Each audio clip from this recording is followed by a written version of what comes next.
You've probably heard a lot about SNAP benefits lately. Basically, the Trump administration is trying to hold the ability to pay for groceries hostage for millions of families across the country, so that way they can cut your healthcare. Until the end of this shutdown, many families probably won't receive their SNAP benefits. It is a horrible situation to be in, but today I want to talk about what we can do about it. That's why I'm at the Niles Township Food Pantry to ask the ladies in charge, what do we do? How can we best support the people around us? And how can we get past this hurdle, especially during the holiday season? Let's hear what they have to say. Hi, I'm Bonnie Khan Agnasanti, and I am the supervisor of Niles Township government. I'm Ruth Orm Johnson. I'm the director of social services here at Niles Township. So SNAP benefits are getting cut for millions of people across the United States and in Illinois.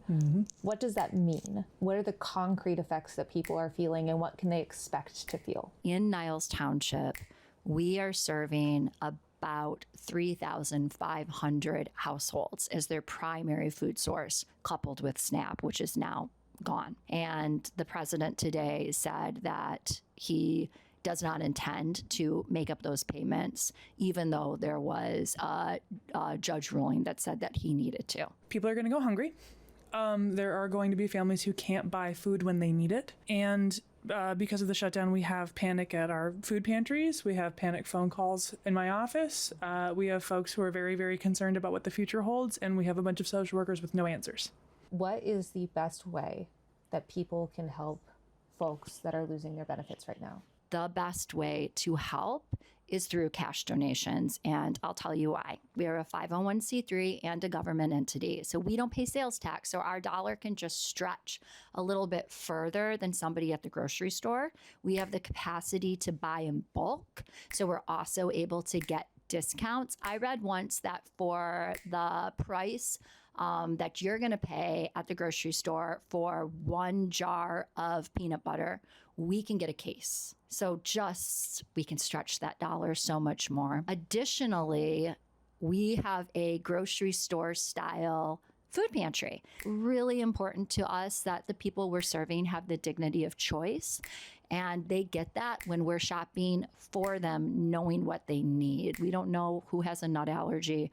We don't know who's kosher. We don't know who's keeping halal, but they do. They know. Canned food drives are great, and no food bank is going to turn you away. But if you really want to help food banks in the most effective way possible, donating cash is the way to do it. Better yet, make it a recurring donation. This allows food banks to plan for the future, to buy early, and make sure they are supporting as many families as possible. But this, of course, doesn't mean you shouldn't donate food.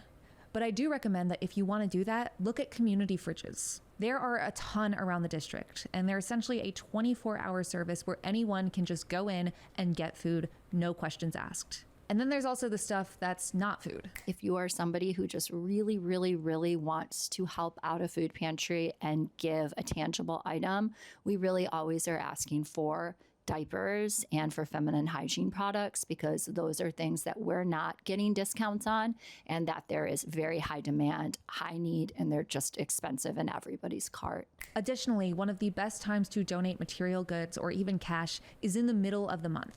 At the top of this month, we just filled our pantry, and we're really grateful about that. I am worried, however, that because we are getting so many donations while people are getting hit by this news cycle and people are really worried about feeding their neighbors, that come 2 weeks from now, we're going to need to restock that pantry in a major way.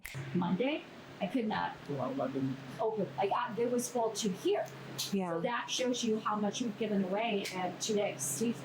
I mean, really, you opened the door, you couldn't get in. So that's 2 days. That's wild. The same thing's true. Yeah, we've got a month to get. And we have to get through a month. So that makes me actually sick to my stomach. But not that. Sorry, I'm alarmed right now. I'm really alarmed to see that. So consider donating around the middle of the month, the 15th, and continue that throughout the holiday season. Speaking of the holiday season, our campaign is trying to do our part to make sure people are fed during the holidays. Like I said, cash is king, which is why my campaign will be making a recurring $2,500 a month donation to the Niles Township Food Pantry until the end of this shutdown. And I want to challenge my opponents to do the same. There are 17 candidates in my race, and last quarter, most of us raised more than $100,000. Yes, politics is expensive, but we have money to spare.